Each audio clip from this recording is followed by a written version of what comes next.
everybody. I'm so glad that I was able to have another stream today. Just a reminder, there will be no stream tomorrow because it's my father's birthday, and so we have plans to celebrate that. But I want to thank everybody for joining in today. It's so nice to see you 2 days in a row. Pretty sweet. And I think we have a really nice group of stories again for today. So thanks everyone for joining. For those of you who are not familiar with the way these work, hey everybody, hey Lily, it's nice to see you again. It's so nice to see everybody in there. Oh, Matthew, happy birthday in advance. Let's see here. So many people, so fantastic. Mika, yes, my Godzilla vs. Kong spoiler review will be going up tomorrow. So I'm editing that actually right now. So anyway, yep, another Grace Flare day. A lot of flare. All right, so the way this works is we'll do the first 3 stories of the day, and then, of course, for the final minutes of the stream, you may ask me anything that you would like for members, but, of course, everyone is welcome to join in and watch along. And the next live stream will be on Friday for our watch-along for Falcon and Winter Soldier. And it's Zemo. Zemo's going to show up, so we're going to have a really good time. All right, let's get started. Boop. Story number 1. Oh, no, it moved. Sorry, Adam Wingard. Let me give you a little bit of a better spot here. There you go. All right. Thundercats, ho! So Adam Wingard, as we discussed at the beginning of yesterday's stream, has himself another gig. He's very busy. Adam Wingard is very, very busy. So I recalled the name of the movie that he did first. His breakout film was You're Next. And when I reviewed that movie, I said I thought he was a very savvy director from a business perspective. And sure enough, he's managed to really quickly climb his way to the top. And it's also interesting because he directed Death Note for Netflix, which I thought was pretty good. But fans of Death Note were very upset about it. But look, here he is. He lived to fight another day. And he's become quite successful. And it's all, in Hollywood, they often say it's all about who you know. And Roy Lee and Dan Lin were producers, or at least Roy Lee was, on Death Note. So Roy Lee also is an executive producer on Godzilla vs. Kong. And then, what do you know? He's also making Thundercats. So he's the one who's continually hiring Adam Wingard. So again, as long as you please your boss and the producer of the movie thinks you've done a nice job, well, then you can keep getting work. And so as long as the studio also agrees, because Thundercats is also a Warner Brothers project. So Warner Brothers and Roy Lee are very happy with the way Godzilla vs. Kong has turned out, and they've hired Adam Wingard to do their Thundercats movie. It also turns out he's a Thundercats superfan. So I think they probably feel he's a good choice for that reason as well. He's also doing another Face-Off movie. He is not sure which one he'll be doing first. But he says that's going to continue the Travolta and Cage characters storyline. And so I believe it has been reported that they're in negotiations. So that's pretty exciting. Now, I see that Pastor Madeline is like, what are these Thundercats? Well, that's them right there. I wish I could have found a more action-y photo with all of them in there. Oh, did he direct The Guest, EMAC? I liked The Guest. Too bad Adam Wingard didn't take Dan Stevens on this rocket to the top. But anyway, those are the Thundercats there. I wish I had an action pose because they look kind of like the Cats movie actually standing there. But they're a race of humanoid cats who are aliens who come to, I believe, Earth, right? And they're like refugees and like, I don't even remember what Thundercats was really about. But look, it was fun. It was cool. They have cool characters and they have cool cat-like powers. Like, for instance, Chitara, the female character, can run real fast. She's basically Quicksilver. So it's a fun lineup. I like the way they look. They are doing CGI and animation. I would have preferred hair and makeup, quite frankly. But it looks like they're going to do this CGI and animation hybrid. And, Godzilla vs. Kong was basically animated, so I guess that makes sense. I think that this could be fun. I think it's going to be highly stylized. It's interesting to me because we'll see. I mean, I think that Adam Wingard has a hilarious, jokey quality to himself. And I don't really know if that fits so much with Thundercats. I think you would want someone who was more action oriented than I think Adam Wingard is. But again, he says he's a Thundercats super fan. So let's see. I think we have to give him the benefit of the doubt. But it's pretty interesting.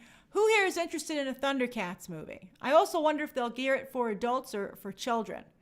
That to me would be very interesting. Speed Racer, Antonio Garrett. Speed Racer is a great example because I thought Speed Racer was very authentic to the original, but nobody cared about that. No one was interested in that. Sometimes you don't want to be too authentic because the product, the property hasn't really aged up with the culture.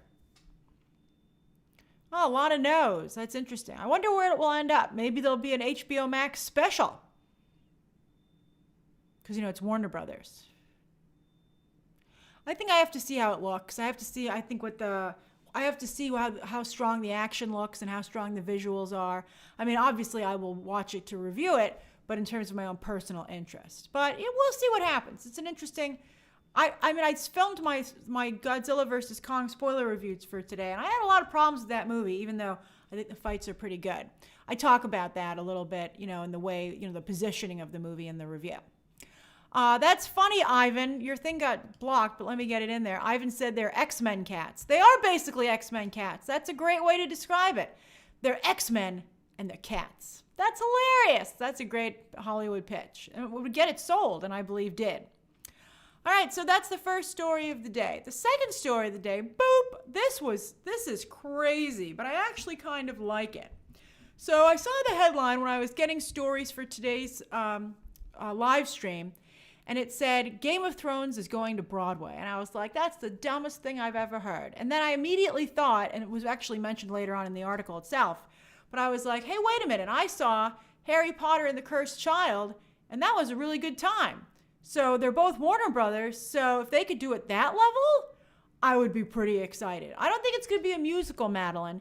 It's just going to be a play. It's going to be a Broadway play.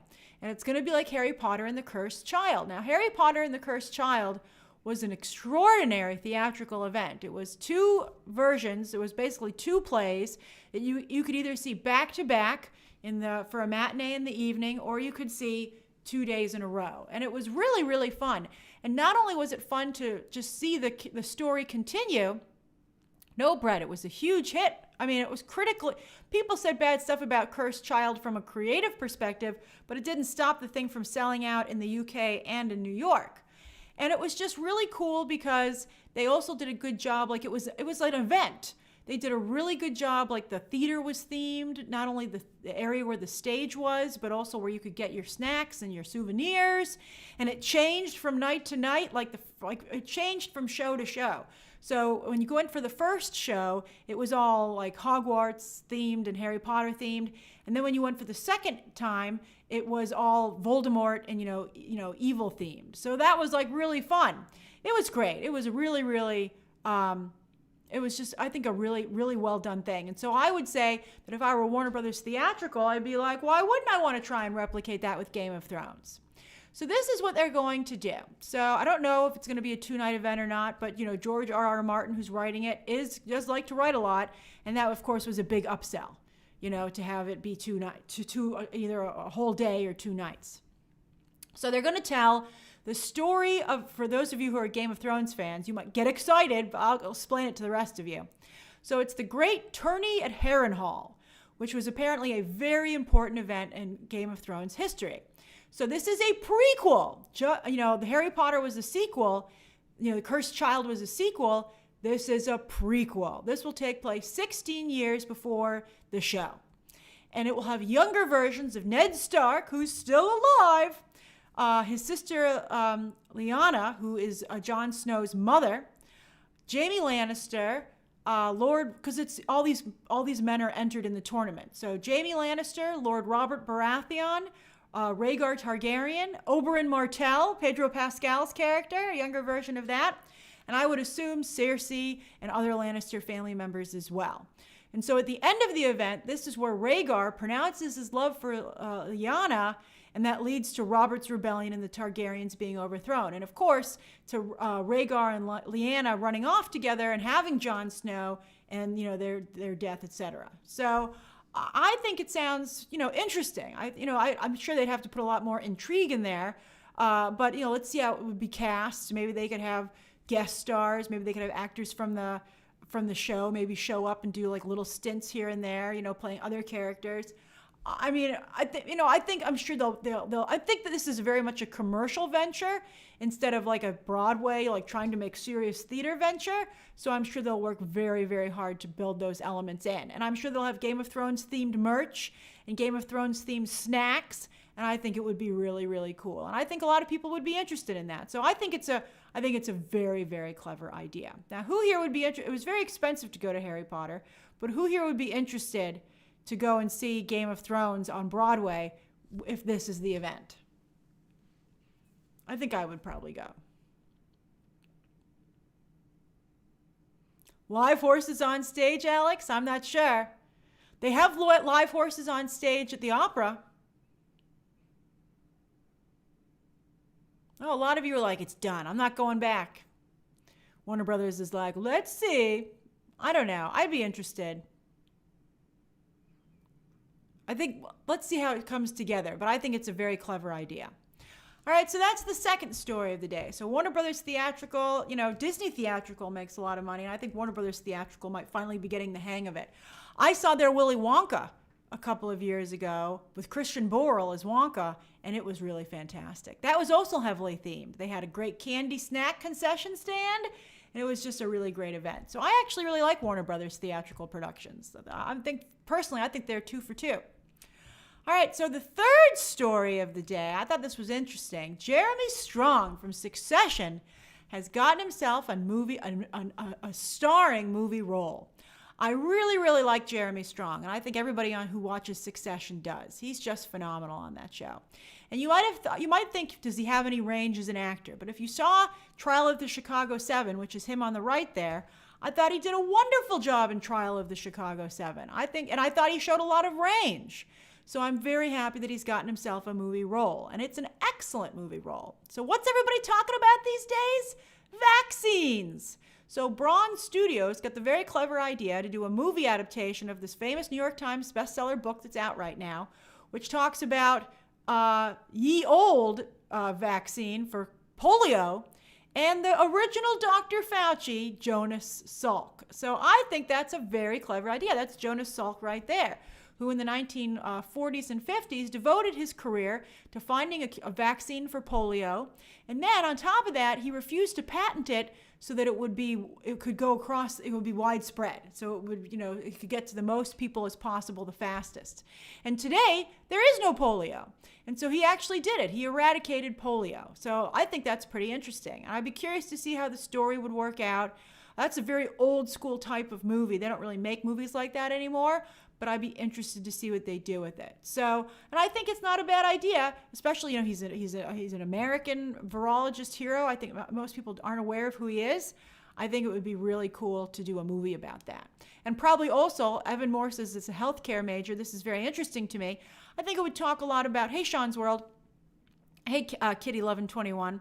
I think it would talk a lot about, the healthcare system today, and I think the fact that he didn't patent it is a really important part of his story.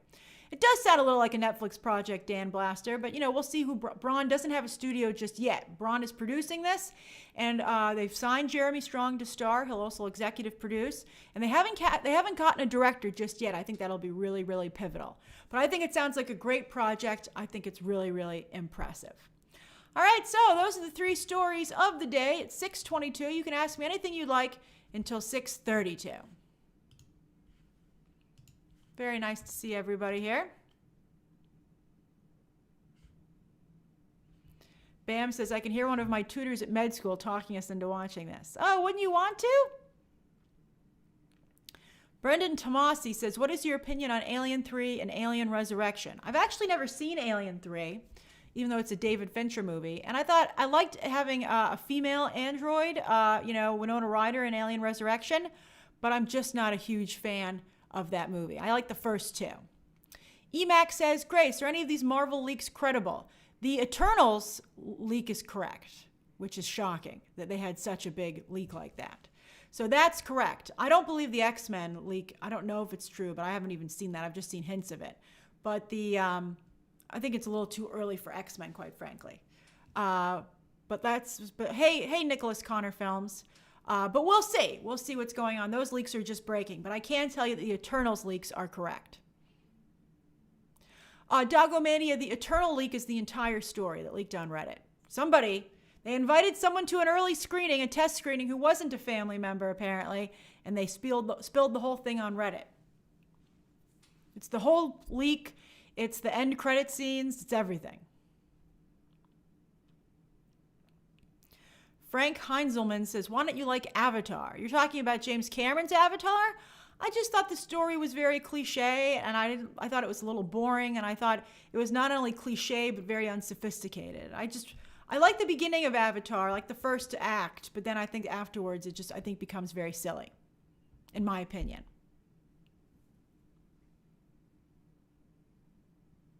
Hey, Luis Cruz, thanks for joining. Madeline, I did not watch Woody Allen versus Pharaoh. Chico says, favorite Disney Broadway. You know, I think I've never seen any of the Disney Broadway shows. I don't believe I've ever seen any of them. So isn't that interesting? I have never gone to a Disney Broadway show, even though they're so prevalent and popular on Broadway.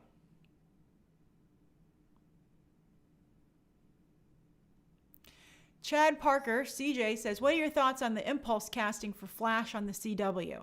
I just really wish, I think that it's really a problem. They have, Marvel is telling one cohesive story, and I continue to feel that DC divides and undercuts their characters by having multiple versions of the same one. I mean, I'm very excited, for the opportunity here for the actor, but I feel like Ezra Miller's playing Barry Allen, and so Warner Brothers should be putting all their support against making everybody think Barry Allen, Ezra Miller.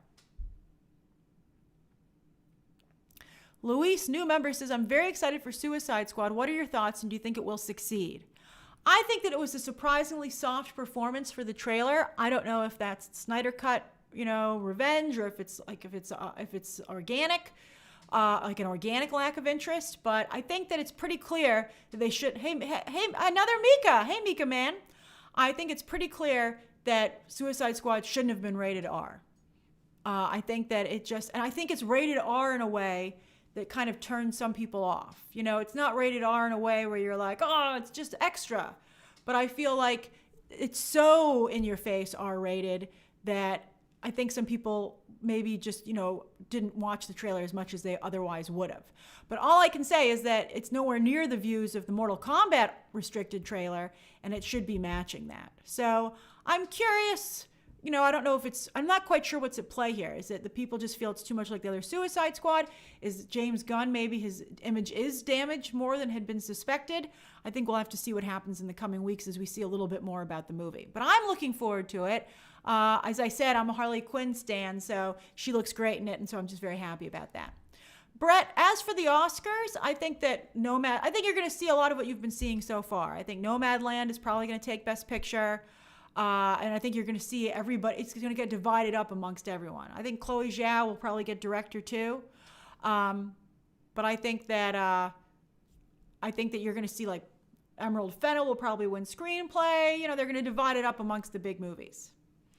Bence Virag, I did review The Father. If you go and you look at my reviews, I did an Oscar catch-all. I reviewed like 5 movies altogether. Minari's in there, Promising Young Woman, and The Father was one of the movies I reviewed there. So I did review it, and I did enjoy it.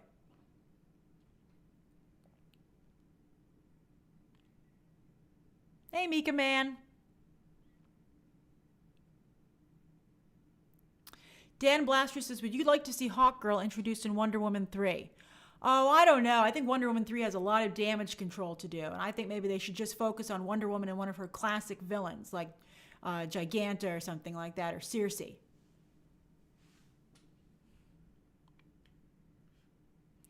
Lloyd says, what are your predictions on the debut for Godzilla vs. Kong opening weekend domestic? Well, deadline today, pegged it somewhere between 20 and 30 million, which would be the best opening yet for the pandemic. So I'll be thrilled if it gets that good. I think I see it selling out a lot of places. So I predict it'll be at the high end of that. I think it'll be around 30, which would be just phenomenal. Although it just goes to show you how few people are going to the movies right now, because 30 million is so low compared to what it normally would open with, which would, I don't know, the last Kong opened with about 60, I think. I mean, we're not big the last Godzilla movie, we're not big kaiju fans here in the West. So I think, but still, most movies can open with north of 100 million. So it's interesting that 30 is the new 100. Oh, Waffles, you got your tickets. I'm so excited for you. Let's see here.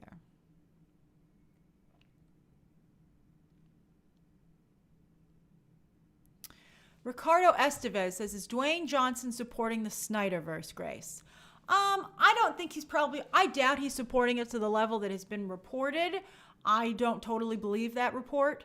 I feel that if Dwayne Johnson is supporting the Snyderverse, it's because his ex-wife and business partner, Danny Garcia, represents Superman.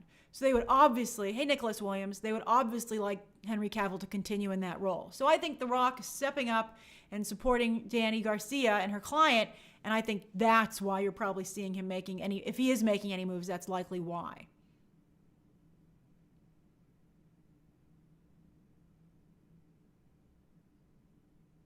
Dwayne Johnson, bottom line, though, is a businessman. He's not going to, ride or die for someone else's project that he didn't produce.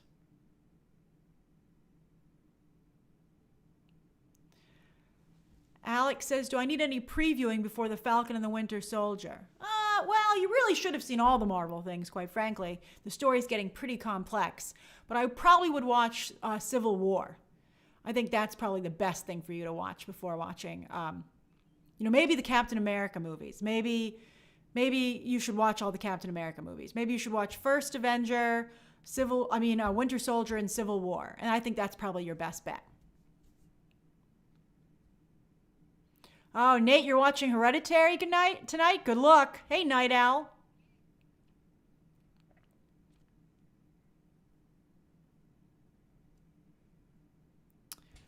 Thomas says, first post-pandemic billion-dollar movie. I don't know. I read a lot of really depressing articles about the pandemic and how nobody's doing what they're supposed to.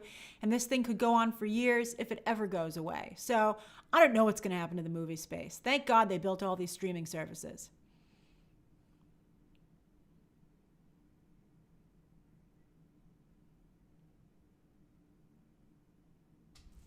Captain Keen says, Grace, what's your favorite type of music to listen to? Oh, I like all kinds of music. I like listening to current music. I'm a big fan.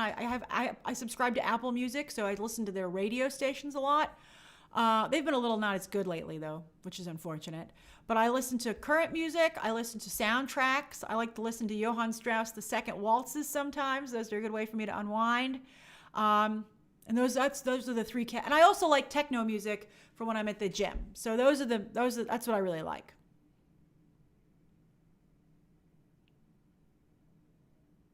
Brett, I did read the Eternals leak. That's how I know that it is correct.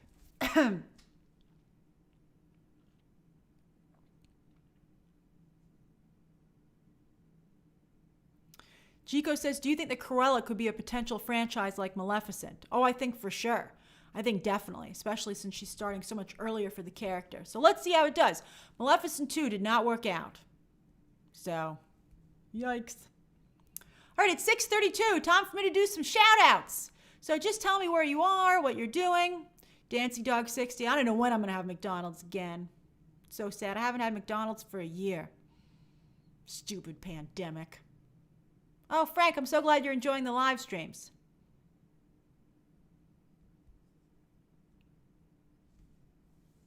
Coronavirus is real bad in New York right now. I don't see myself getting any takeout for a while.